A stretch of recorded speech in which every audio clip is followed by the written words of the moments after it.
everyone, this is Marika and welcome back to another session of Community Health Nursing. As we have started the first unit, which is introduction, in the last sessions we have discussed about what is a community, what are the different elements of a community, what are the various factors that influence the health of a community, what is community health and what is community health nursing. In the last session we also discussed about health and various concepts of health, in which we discussed about various definitions of health that was given, the definition that is widely accepted, what were the various concepts of health and what are the changing concepts of health. In this session today, we are going to see and discuss about dimensions of health. Now, before we go on and start what is dimension of health, before we go on and have a discussion on dimensions of health, let us see what is health and what is illness, and also what is wellness. Then we will move on to dimensions of health.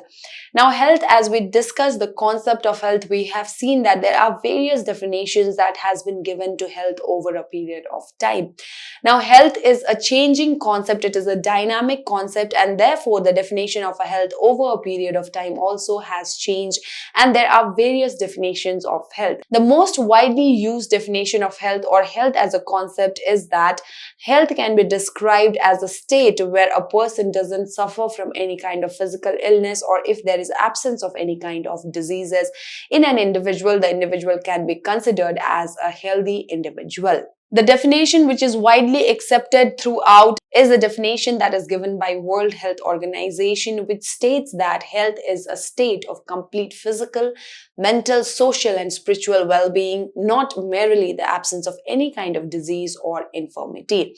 Now, this definition says that health is not just about absence of a disease or infirmity in a person, but it is a state of complete physical, mental, social and spiritual well-being of an individual. When an individual's physical, mental, social and spiritual aspect or spiritual well-being is maintained, only then we can consider the person as a healthy person. Another definition of health which is given by Webster is that health is the soundness of body and mind, is able to function to its maximum. When it is able to function and carry out its primary function properly, then we can consider that an individual is healthy. So in this definition also, health is termed as being or having a freedom from any kind of physical pain or discomfort. Now, overall, we can understand that health is a condition, it is a state in a human being where an individual is free from any kind of diseases, when the individual has a well-being, not just physically, but mentally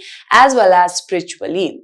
So what is illness then? We are talking about health here. So what is a disease? What is an illness? Now, illness in simple term can be put as feeling of unhealthy and a personal experience of an individual. When an individual says that a person has an illness, that means the person is termed as an unhealthy person and it is his or her own personal experience. So in a nutshell, health is not merely absence of any kind of disease or any kind of infirmity, but a complete physical, social, mental and spiritual well-being of an individual.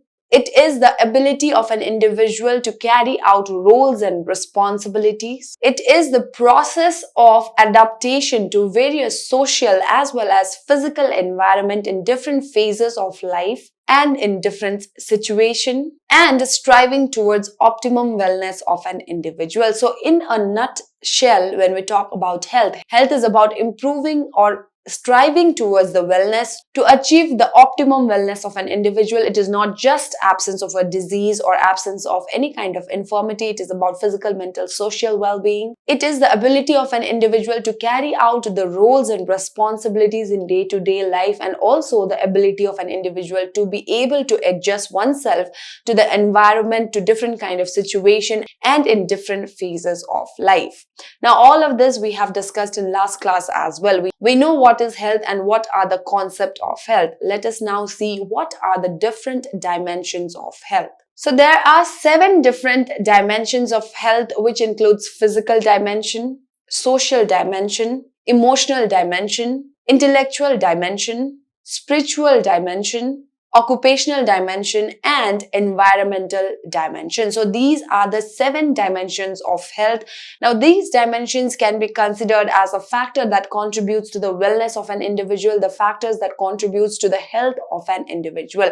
So as the term suggests, we are not only talking about absence of any kind of physical disability, absence of any kind of disease which is physically seen in an individual. It is about physical, social, emotional, intellectual, spiritual, environmental, and occupational dimension. Let us see about these dimensions one by one. Now, when I say physical dimension, what are the aspects that are included in physical dimension? Physical dimension, of course, as the term suggests, is being physically active or not having any kind of physical illness, discomfort, or pain. So, in physical dimension, we have the ability of an individual to carry out the task daily. So, the daily task that the individual has to carry out in order to survive comes under physical dimension, the ability of an individual to carry out the task in day-to-day life. The second aspect in physical dimension is the ability to achieve fitness. So an individual must be able to achieve fitness, which means the individual must be physically fit to be considered as a healthy individual. So the ability to achieve fitness is also one of the aspects of physical dimension. The next aspect of physical dimension is the ability of an individual to maintain nutrition. Now, nutrition, of course, plays a major role in our health, in contributing towards positive health or for the promotion of our health. Nutrition plays a vital role. Almost half of our health or quality of life depends on the type of nutrition we take.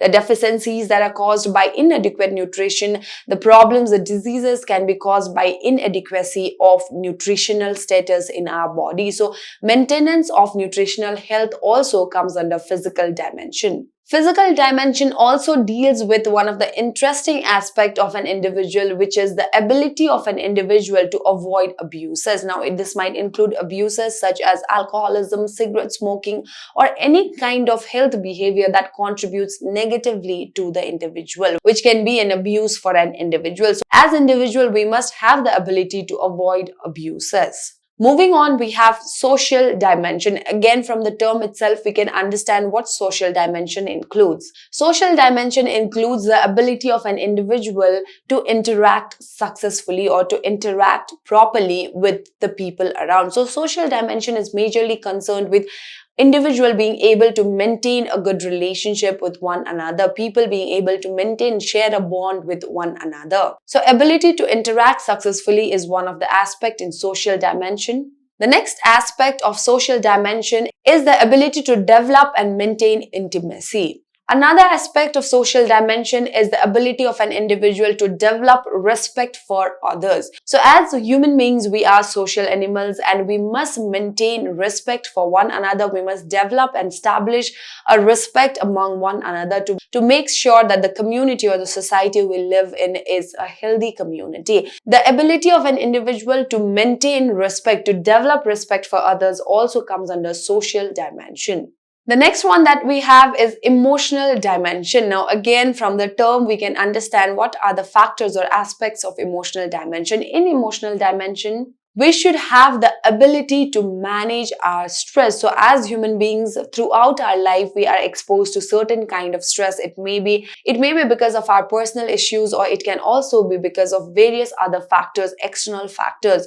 So as human beings, in order to be able to function as an effective human being, in order to be able to function effectively, we must be able to manage the stress that we have. So ability to manage our stress is one of the major aspects of emotional dimension. Another very important aspect of emotional dimension is the ability to also express oneself. So as human beings, it is our nature to express our emotions. If we are happy, we are angry, we are sad, it is the nature of human being to express their emotions. So as human beings in emotional dimension, it says that we must be able to express our emotions. When emotions are kept pent up, when emotions are not expressed, it might lead to various psychological issues as well. So a human being should have the ability to express their emotions. The next dimension of health that we have is intellectual dimension. Now, what is intellectual dimension? The intellectual dimension includes aspects like the ability of an individual to learn. Now, as human beings, we need to learn from our childhood, from the behavior, the attitude that we have is all learned behavior and attitude.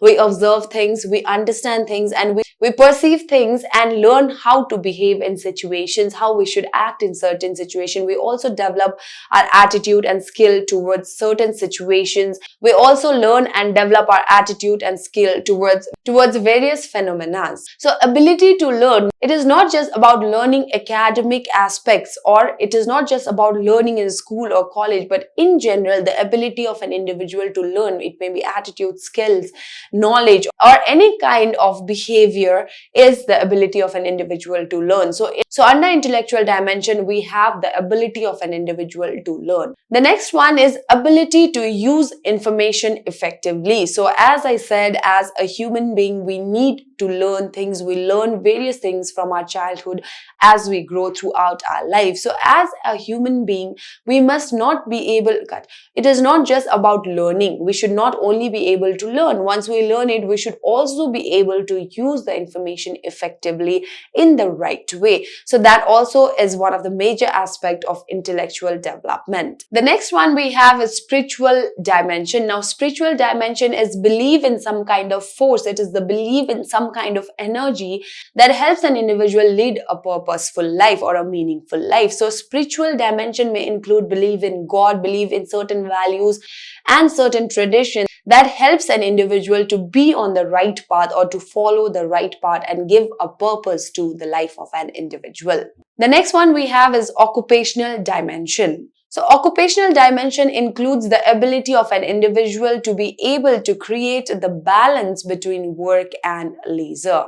And finally, we have environmental dimension. Of course, as the term suggests, in environmental dimension, aspects like standard of living and quality of life is included. So to summarize, today we have discussed about dimensions of health, in which we've seen what is health, what is illness, and we have discussed about the 7 different dimensions of health, which include physical dimension, social dimension, emotional dimension, intellectual dimension, occupational dimension, environmental dimension, and spiritual dimension. I hope the class was helpful, and I'll see you all in the next session. Thank you and have a great day ahead.